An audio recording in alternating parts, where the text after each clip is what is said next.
Hello बच्चों, फिर से आपके सामने हाजिर हूँ एक बार पेयर ऑफ स्ट्रेट लाइंस को लेके, जिसमें हम पिछले वीडियो में पढ़े थे होमोजीनियस इक्वेशंस के बारे में, थोड़ा सा थ्योरेटिकली पढ़े थे। आज हम लोग कुछ उस पे बेस्ड क्वेश्चंस देखेंगे और साथ में फिर उससे आगे बढ़ेंगे। वीडियो स्टार्ट करने से पहले आप सभी व्यूअर्स से रिक्वेस्ट है कि हमारे वीडियो को लाइक करें, सब्सक्राइब करें चैनल को और साथ ही शेयर करना ना भूलें। तो आइए देखते हैं क्या है क्वेश्चंस। पहला क्वेश्चंस है कि if the sum of slope of lines given by A, एक ये इक्वेशन दिया हुआ है।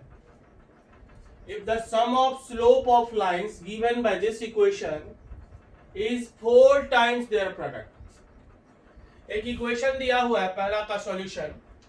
एक इक्वेशन है X square minus 2cxy minus 7y square equal to 0। ठीक है, कह रहा है, और ये हम जानते हैं ये कैसा इक्वेशन, होमोजीनियस इक्वेशन है। कैसा इक्वेशन है? होमोजीनियस इक्वेशन है। तो यहां पर कंडीशन है कि ये इक्वेशन को हम जानते हैं कि दो लाइंस को रिप्रेजेंट करेगा, क्योंकि होमोजीनियस है, वो भी सेकेंड डिग्री का, तो दो लाइंस को रिप्रेजेंट करेगा। और वो दोनों लाइंस कहां से पास करेगा? तो ओरिजिन से पास करेगा। ये तो हमने थ्योरेटिकली पढ़ा है। क्वेश्चन में कह रहा है कि उस जब दो लाइंस को रिप्रेजेंट करेगा तो उस दो लाइंस का जो स्लोप का सम है, sum of slopes is 4 times their product. Slope का जो सम है वो प्रोडक्ट का 4 टाइम्स है। तो होमोजीनियस के केस में sum of slopes m1 plus m2 that is equal to 4 times their product, 4 into m1 into m2। ये हमारा गिवन इंफॉर्मेशन है कि स्लोप का जो सम है वो 4 टाइम्स देयर प्रोडक्ट है। और m1 plus m2 कितना होता है? Minus 2h by b, that is equal to 4 times m1 into m2 कितना होता है? a upon b। तो b कट गई है कि नहीं? माइनस 2h, तो 2h का वैल्यू कितना है? Minus 2c। 2h का वैल्यू है माइनस 2c, क्योंकि हमारा स्टैंडर्ड इक्वेशन होता है ax square plus 2hxy plus by square equal to 0। तो यहाँ 2h का वैल्यू है माइनस 2c, तो माइनस 2h कितना होगा? 2c is equal to 4 times a। a कितना है? a is the coefficient of x square, that is equal to 1। So यहाँ से c का वैल्यू डायरेक्ट आ गया 2। तो c का वैल्यू कितना होगा? 2। बहुत ही आसान सवाल था, सेकेंड डिग्री का होमोजीनियस इक्वेशन दिया हुआ था, तो डेफिनेटली ये दो लाइंस को रिप्रेजेंट कर रहा होगा। और उस दो लाइंस के स्लोप का सम हमेशा माइनस 2h by b होता है, और प्रोडक्ट कितना होता है? a by b, है ना। और क्वेश्चन में कंडीशन हमारा दिया हुआ है कि sum of slope is 4 times their product. Slope का जो सम है वो प्रोडक्ट का 4 टाइम्स है, और वो हमने m1 plus m2 और m1 into m2 का वैल्यू पुट किया, तो यहां से डायरेक्टली c का वैल्यू आ गया। क्लियर है ये? सेकेंड प्रॉब्लम कहता है if one of the lines given by इतना, ये हमारा इक्वेशन है। कौन सा equation? 6x square minus xy plus 4cy square equal to 0। ये एक इक्वेशन दिया हुआ है, और इसमें से एक लाइन जो है वो 3x प्लस 4y है। ये इक्वेशन भी फिर से होमोजीनियस इक्वेशन है। होमोजीनियस इक्वेशन है तो दो लाइंस को रिप्रेजेंट करेगा, और वो दोनों लाइंस कहां से पास करेगा? ओरिजिन से पास करेगा। तो ऑलरेडी एक लाइन दिया हुआ है, तो कह रहा है c का वैल्यू क्या होगा। तो सवाल ये है कि c का वैल्यू अगर हमें निकालना है तो हमें क्या करना होगा? एक ऐसा रिलेशन डेवलप करना होगा कि जिस इक्वेशन में, जिस रिलेशन में c का टर्म आए तभी तो c निकलेगा, क्योंकि हमें c का वैल्यू फाइंड करना है। तो c का वैल्यू फाइंड करने के लिए एक हमें ऐसा रिलेशन चाहिए, एक ऐसा x और y में मींस ऐसा प्रॉपर्टी यूज करना है ताकि उस प्रॉपर्टी में c आ जाए। तो एक लाइन ऑलरेडी दिया हुआ है 3x plus 4y equal to 0। ये एक लाइन है जिसका स्लोप मान लेते हैं m1, तो m1 कितना? माइनस 3/4। ठीक है, अब फिर से हम तो प्रॉपर्टी यही जानते हैं, m1 प्लस m2 कितना होता है? Minus 2h by b। तो यहां से माइनस 2h by b, तो m1 प्लस m2, तो m1 तो अपने को पता है, so minus 3/4 plus m2 is equal to minus 2h। 2h का वैल्यू -1 है, तो -2h मतलब 1 अपाई b कितना है 4c। एक इक्वेशन हमारा ये एक रिलेशन आ गया। और फिर m1 इंटू m2 कितना होता है, m1 into m2 is equal to होता है a बाई बी, है ना। सो यहां से m1 means -3/4 into m2 is equal to a by B means 6 upon कितना 4c। ये दूसरा रिलेशन हमारे पास आ गया। तो रिलेशन भी दो है और वेरिएबल भी दो है, दो इक्वेशन दो वेरिएबल। अब हम क्या करना है हमें, तो हमें m2 का वैल्यू चाहिए, सॉरी c का वैल्यू चाहिए। तो किसी भी इक्वेशन से m2 को रिप्लेस कर देंगे तो निकल जाएगा c का वैल्यू। तो यहां से 4 से 4 कैंसिल हो गया, 3 से ये कैंसिल हो गया, है कि नहीं। तो इस इक्वेशंस को अगर हम देखें तो कितना -m2 is equal to 2 upon c, और यहां से m2 इज इक्वल टू कितना हो गया -2/c। m2 आ गया -2/c और ये इसमें पुट कर देंगे तो क्या हो जाएगा -3/4 plus m2 means -2/c is equal to 1 by कितना 4c। तो यहां से एलसीएम कितना हो गया इसका, लेफ्ट साइड वाले का एलसीएम 4c और ये हो गया -3c और -8 इज इक्वल टू 1 बाय कितना 4c cancel, -3c is equal to 9, so c is equal to कितना हो गया -3। तो दोनों इक्वेशंस होमोजीनियस पर बेस्ड था। एक में था कि भाई sum of slope is 4 times their product, दूसरे में भी c का ही वैल्यू चाहिए था, लेकिन यहां पर एक लाइन दे दिया था, यहां पर एक स्लोप दे दिया था और यहां पर एक रिलेशन, वहां भी एक ही इंफॉर्मेशन था कि सम ऑफ स्लोप जो है वो 4 टाइम्स देयर प्रोडक्ट है, और यहां भी एक इक्वेशन यानी एक स्लोप दिया हुआ है। तो हमने बस वही रिलेशन यूज किया, क्योंकि हमने पहले भी कहा था कि जब भी सेकेंड डिग्री का होमोजीनियस इक्वेशंस से रिलेटेड हमारा प्रॉब्लम हो या फिर थ्योरेटिकल प्रॉब्लम हो, हर केस में हम यही रिलेशन यूज करेंगे, दो m1 प्लस m2 -2h/b और m1 into m2 is equal to a by b। तो अभी तक हमने पढ़ा था सेकेंड डिग्री होमोजीनियस, जिस पर बेस्ड हमने एक दो क्वेश्चंस देखा। कुछ और क्वेश्चंस को देखते हैं।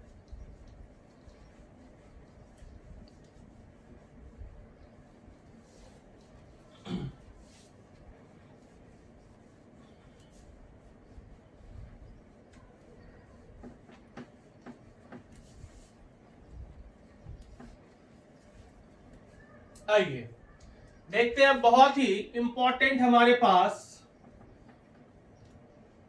थ्योरेटिकल कुछ प्रॉब्लम है जो बहुत ही इंपॉर्टेंट होता है यहां पर, क्योंकि बहुत सारे ऐसे प्रॉब्लम है जहां पे वो डायरेक्टली यूज करके बहुत फ्रैक्शन सेकंड में, हम फ्रैक्शन ऑफ मिनट में हम लोग उस प्रॉब्लम को सॉल्व कर सकते हैं। वो सवाल क्या है वो देखते हैं।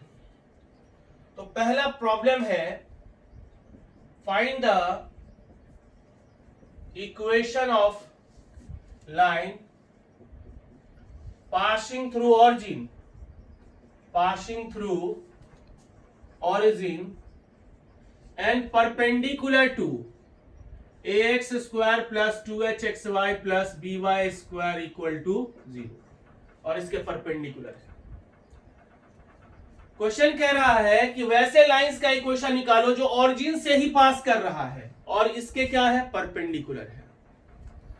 तो वो ऑलरेडी एक इक्वेशन हमारे पास दिया हुआ है कुछ ऐसा, ये हमारा एक्स एक्सिस है, ऑरिजिन वाई एक्सिस, दो लाइन हमारे पास ऑलरेडी दिया हुआ है, मान लेते हैं L1 और L2 दिया हुआ है, जिसका कि कंबाइंड इक्वेशन दिया हुआ है ax square plus 2hxy plus by square equal to 0। हमें क्या करना है, हमें वैसे लाइन का इक्वेशन निकालना है जो ऑरिजिन से तो पास करे और इस दोनों लाइन पर क्या हो, परपेंडिकुलर हो। एक कुछ ऐसा लाइन जो L2 पर परपेंडिकुलर है और एक कुछ ऐसा लाइन जो L1 पर परपेंडिकुलर है। मींस L1 पर परपेंडिकुलर L1 डैश और L2 पर परपेंडिकुलर L2 डैश का इक्वेशन चाहिए, ठीक है। वैसे लाइन का इक्वेशन निकालना है जो ऑरिजिन से पास करे और इस दोनों लाइंस पर क्या हो, परपेंडिकुलर हो। और इस दो लाइन का इक्वेशन जहां पर वो दिया हुआ है सेकेंड डिग्री का होमोजीनियस, क्योंकि हम जानते हैं सेकेंड डिग्री का जो होमोजीनियस इक्वेशन होता है वो हमेशा दो लाइंस को रिप्रेजेंट करेगा, और वो दोनों लाइंस कहां से पास करेगा, ऑरिजिन से। और अपना जो प्रॉब्लम है वो कहता है कि ऑरिजिन से पास करने वाले वैसे लाइन का इक्वेशन निकालो जो इस दोनों लाइंस पर क्या हो, परपेंडिकुलर। तो मान लिया जाए कि ये जो इक्वेशन है ये वो दो लाइन को रिप्रेजेंट तो कर रहा ही है, और वो दोनों लाइन है क्या सब, एक लाइन है y बराबर m1x और दूसरा y बराबर कितना m2x। पहले बहुत बार हमने कहा है इससे रिलेटेड जब भी कोई काम करेंगे या फिर थ्योरेटिकल या तो न्यूमेरिकल, हमेशा यही हमारा अप्रोच होगा। और जैसे ही इसके बदले ये दो लाइन लिया, साथ में ये रिलेशन हमेशा जाएगा m1 plus m2 minus 2h by B, और m1 into m2 is equal to कितना a बाई बी। ठीक है, अब कह रहा है कि इसके परपेंडिकुलर, तो इसके परपेंडिकुलर इसका स्लोप m1 है, तो इसके परपेंडिकुलर लाइन का स्लोप कितना हो जाएगा -1 बाय m1, और वो भी लाइन कहां से पास कर रहा है, ऑरिजिन से ही। तो ऑरिजिन से जब पास कर रहा है तो इसका तो भी फॉर्मेट तो वही होगा, y बराबर mx, है कि नहीं, इसका भी फॉर्मेट वही होगा। तो इसका इक्वेशन हो जाएगा y is equal to m means जो इसके परपेंडिकुलर हो तो -1 बाय m1 इंटू कितना x, इसके परपेंडिकुलर लाइन का equation y is equal to -1 by m2 into x। ठीक है, तो यहां से हो गया m1y प्लस बराबर -x, so x plus m1y is equal to 0, और यहां से m2y is equal to -x, so x plus m2y is equal to 0। ये हमारा दो इक्वेशन आ गया। अब इसी दोनों का हम कंबाइंड इक्वेशन कर देते हैं, क्योंकि m1 m2 माने हैं हम, तो इसको हम हटाना पड़ेगा, इसको तो रिमूव करना पड़ेगा, है कि नहीं, आर्बिट्री कांस्टेंट है, m1 m2 को हटाना पड़ेगा। तो पहले कंबाइंड इक्वेशन अगर हम इस दोनों का निकालें तो x plus m1y into x plus m2y is equal to कितना हो गया 0, और मल्टीप्लाई करेंगे तो x square plus m2xy plus m1xy plus m1 m2y square is equal to कितना 0, और ये हो गया x स्क्वायर प्लस दोनों में xy कॉमन लेंगे तो क्या होगा m1 plus m2 into xy plus m1 m2y square is equal to 0। ठीक है, अब यहां से इधर देखते हैं हम, x स्क्वायर है तो x स्क्वायर तो x स्क्वायर ही है, m1 प्लस m2 कितना होता है -2h बाई बी, तो क्या हो गया -2h बाई बी xy, और प्लस m1 m2 कितना होता है a बाई बी, तो ये हो गया a by B Y square equal to कितना 0। एलसीएम हो गया b, और ये हो गया bx square -2hxy plus ay square equal to 0। तो यही हमारा फाइनल रिलेशन आया। तो क्या आया रिलेशन, कैसे हम लोग याद रखेंगे कि ऑरिजिन से पास करो और इसके परपेंडिकुलर हो, ऑरिजिन से पास करे और इसके परपेंडिकुलर हो तो क्या होगा, उसका रिलेशन आया bx square. bx square means जो y स्क्वायर का कोफिशिएंट है वो x स्क्वायर में आ गया, जो x स्क्वायर का कोफिशिएंट है वो कहां चला गया y स्क्वायर के पास, और xy के कोफिशिएंट का साइन चेंज हो गया। तो हमारा रिजल्ट आया bx square -2hxy plus ay square equal to 0, और यहां पर हो क्या रहा है, x स्क्वायर और y स्क्वायर का कोफिशिएंट इंटरचेंज हो रहा है, और xy के कोफिशिएंट का साइन भी चेंज हो रहा है। अब अगर आपको क्वेश्चन कोई दे कि 2x स्क्वायर माइनस 3xy और minus y square equal to 0, इसके परपेंडिकुलर और ऑरिजिन से पास करने वाले लाइन का इक्वेशन निकाले तो क्या होगा, x स्क्वायर और y स्क्वायर का कोफिशिएंट इंटरचेंज करेंगे तो यहां पर आएगा -x स्क्वायर, और xy के कोफिशिएंट का साइन चेंज हो जाएगा तो प्लस कितना 3xy, और ये 2 इसके साथ तो plus 2y square is equal to कितना 0। बहुत ही आसान, ऑरिजिन से पास करने वाले और सेकेंड डिग्री होमोजीनियस के परपेंडिकुलर, तो क्या करना है उसके लिए, एक्स स्क्वायर और वाई स्क्वायर के कोफिशिएंट के साइन को इंटरचेंज करेंगे आपस में, और एक्स वाई के कोफिशिएंट के साइन को चेंज कर देंगे। अगर प्लस है तो माइनस हो जाएगा, माइनस है तो प्लस हो जाएगा। ठीक है, इसको नोट कर लीजिए।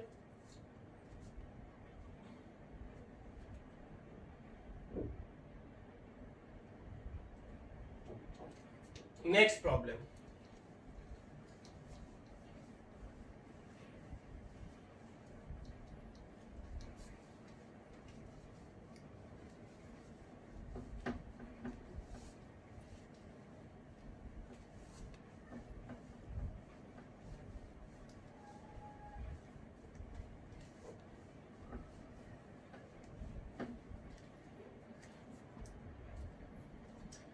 नेक्स्ट प्रॉब्लम है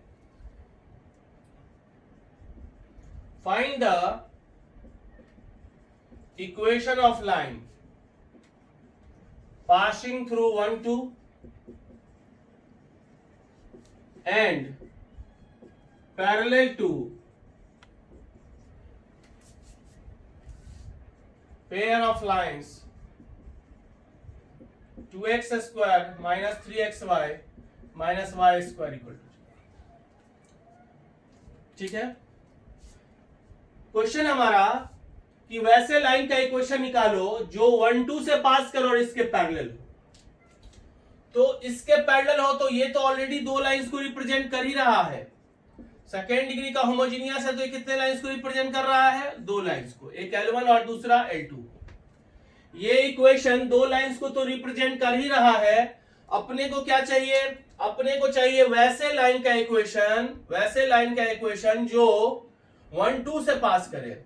1 2 से पास करे, ये हमारा 1 2 पॉइंट है। 1 2 से पास करो इस दोनों लाइन के पैरेलल। तो L1 के पैरेलल 1 2 से पास करने वाला L1 डैश ये, और ये दूसरा लाइन हो गया L2 के पैरेलल L2 डैश। अपने को L2 के पैरेलल L2 डैश और L1 के पैरेलल L1 डैश का इक्वेशन निकालना है। वैसे लाइन का इक्वेशन निकालना है जो इस दोनों लाइंस के पैरेलल है। किस दोनों लाइंस के?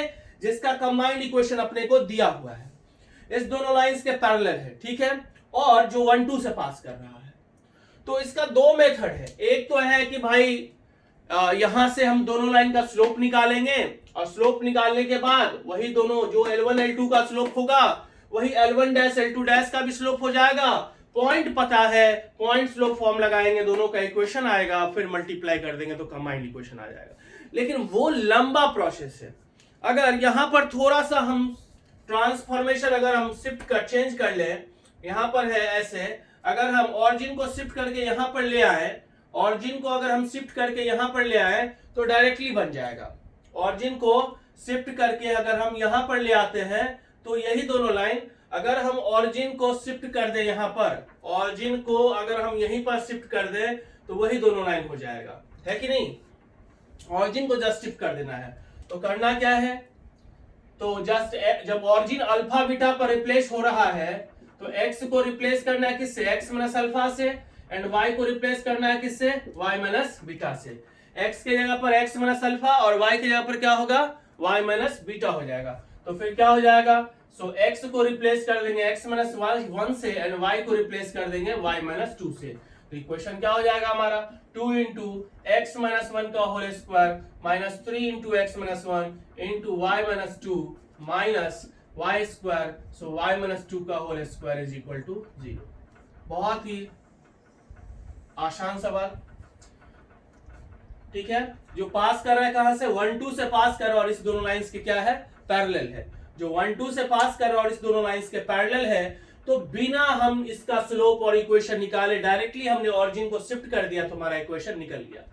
यहीं पे सवाल है कि अगर परपेंडिकुलर होता तो क्या होता? नोट, अगर लाइंस परपेंडिकुलर और 1 2 से पास करें, if line is perpendicular to given lines, तो फिर क्या करते? तो फिर उस केस में पहले यहीं पर परपेंडिकुलर का इक्वेशन निकाल लेते हैं, जो कि अभी हमने पढ़ा है। L1 ये ऐसा तो इक्वेशन होगा नहीं, क्योंकि हमें जो इक्वेशन अब निकालना है वो कुछ ऐसा है जो 1 2 से तो पास करे और इसके परपेंडिकुलर हो। तो एक लाइन ऐसा और दूसरा लाइन जो ऐसा हो गया, जो इसके परपेंडिकुलर है। तो L1 के परपेंडिकुलर L1 डैश और L2 के परपेंडिकुलर L2 डैश। लेकिन ये वैसे निकलेगा नहीं, शिफ्टिंग करने से नहीं निकलेगा। अगर हम ऑरिजिन पर ही L1 के परपेंडिकुलर मान लें L1 डैश डबल डैश और L2 के परपेंडिकुलर L2 डबल डैश, तो L1 double dash and L2 double dash का इक्वेशन हमारा निकल जाएगा। कैसे? तो अभी जस्ट पढ़े थे थ्योरी कि एक्स स्क्वायर और वाई स्क्वायर के कोफिशिएंट को इंटरचेंज करो और एक्स वाई के कोफिशिएंट के साइन को चेंज कर दो, तो क्या हो जाएगा? Minus X square plus 3xy plus 2y square is equal to कितना? 0। ये इक्वेशन आ गया L1 डैश डबल डैश और L2 डबल डैश का। अब ऑरिजिन को अगर शिफ्ट कर दे तो ये ब्लू वाला लाइन शिफ्ट होकर रेड वाला ही आ जाएगा। तो अब हम लोग x को रिप्लेस कर देंगे कितना से, x माइनस 1 से, एंड y को रिप्लेस कर देंगे कितना से, y माइनस 2 से। तो क्या हो जाएगा, minus of x minus 1 whole square plus 3 times x minus 1 into y minus 2 plus 2 times y minus 2 whole square is equal to कितना, 0। ठीक है, बहुत ही अच्छा ये ट्रांसफॉर्मेशन है जो बहुत समय को बचाता है। यहां पर हमने कहा कि पैरेलल था तो बहुत आसान था, ऑरिजिन को शिफ्ट कर दिया तो ये आ गया। लेकिन जब परपेंडिकुलर रहेगा तो ऑरिजिन को शिफ्ट करने से नहीं होगा, पहले ऑरिजिन पर ही परपेंडिकुलर निकाल लिए। तो परपेंडिकुलर वाला थ्योरी अभी हमने पढ़ा था कि एक्स स्क्वायर और वाई स्क्वायर के कोफिशिएंट को इंटरचेंज कर देंगे और एक्स वाई के कोफिशिएंट के साइन को चेंज कर देंगे। फिर जैसे हमारा L1 डबल डैश और L2 डबल डैश निकल गया, अब अगर हम ऑरिजिन को शिफ्ट कर दें, यानी परपेंडिकुलर निकालने के बाद ऑरिजिन को शिफ्ट किया, तो डायरेक्ट हमारा ये इक्वेशन आ गया जो कि हमारा रिक्वायर्ड है। ठीक है, आया समझ में?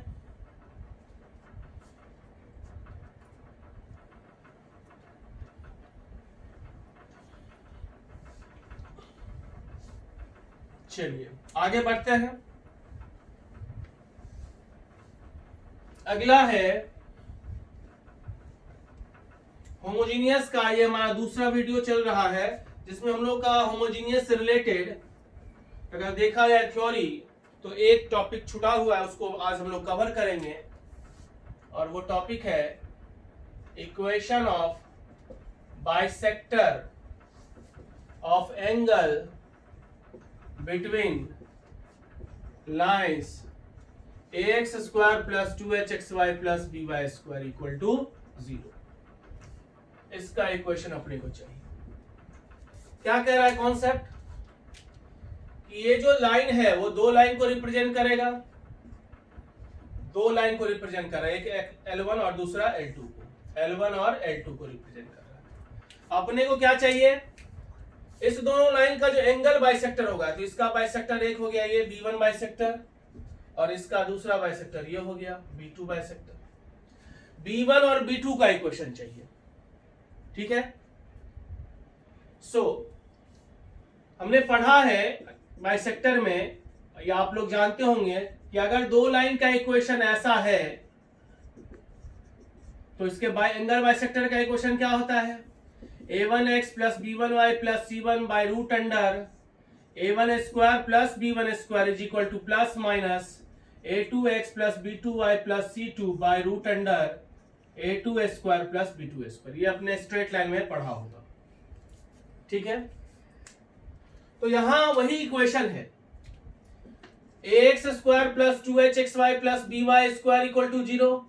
ये दो लाइन को रिप्रेजेंट कर रहा है, एक y बराबर m1x और दूसरा y बराबर कितना, m2x, जहां m1 प्लस m2 बराबर कितना होता है, माइनस 2h बाय b, और m1 इंटू m2 बराबर कितना होता है, a बाय b। ठीक है, सो ये इक्वेशन हमारा क्या हो गया, m1x minus Y equal to 0, और ये इक्वेशन हो गया m2x minus Y equal to 0। ये दो इक्वेशन हमारे पास आ गया। अब इसी के बाइसेक्टर का इक्वेशन चाहिए। तो दो लाइन अगर हमारे पास दिया रहे तो बाइसेक्टर का ये इक्वेशन होता है, तो जस्ट ये एक बाइसेक्टर लाइन का इक्वेशन क्या हो जाएगा, इक्वेशन ऑफ बाइसेक्टर्स क्या हो जाएगा, m1x minus Y by root under 1 plus m1 square is equal to plus minus m2x minus Y by root under 1 plus m2 square. ठीक है, तो एक बार आगे इतना इक्वल टू प्लस इतना, और दूसरा बार इतना इक्वल टू माइनस इतना, और फिर दोनों को अगर हम मल्टीप्लाई कर देंगे तो फाइनली हमारा इक्वेशन आएगा X square minus Y square upon a minus B is equal to X Y by H. चूंकि वीडियो का लेंथ उतना बड़ा नहीं करना है, इसलिए हम लोग डायरेक्ट यहाँ पर लिख दिए। एक बार आप इसको राइट हैंड को लेफ्ट ले आइएगा तो a माइनस बी का फॉर्म आएगा, दूसरा बार a प्लस बी आएगा, दोनों को मल्टीप्लाई कीजिएगा और बाद में ये वैल्यू पुट कीजिएगा तो यही आएगा। अब यहां पर नोट करने वाला बात ये है कि अगर h0 हो तो बाइसेक्टर्स क्या हो जाएगा, एक्स वाई बराबर 0, मतलब X axis and Y axis. और अगर a बराबर b हो जाए तो बाइसेक्टर्स लाइन क्या हो जाएगा, अगर a बराबर b हो तो बाइसेक्टर का equation y is equal to plus minus x. अगर h0 हो तो x एक्सिस और y एक्सिस बाइसेक्टर होगा, और अगर a बराबर b हो तो बाइसेक्टर लाइन का इक्वेशन होगा y is equal to plus minus x. उम्मीद करता हूं आप लोगों को ये टॉपिक समझ में आया होगा, और अगले वीडियो में हम लोग देखेंगे सेकेंड डिग्री के जनरल इक्वेशंस के बारे में एक आध क्लास। उसके बाद हम लोग जब पूरा थ्योरी हम लोग का कंप्लीट हो जाएगा तो फिर हम लोग इस पर बेस्ड प्रॉब्लम बनाएंगे। तब तक आप इसको देखते रहिए, हमारे चैनल्स को शेयर करते रहिए अपने फ्रेंड्स के साथ। अगर वीडियो अच्छा लगा हो तो लाइक कीजिएगा, कमेंट्स कीजिएगा। Thank you.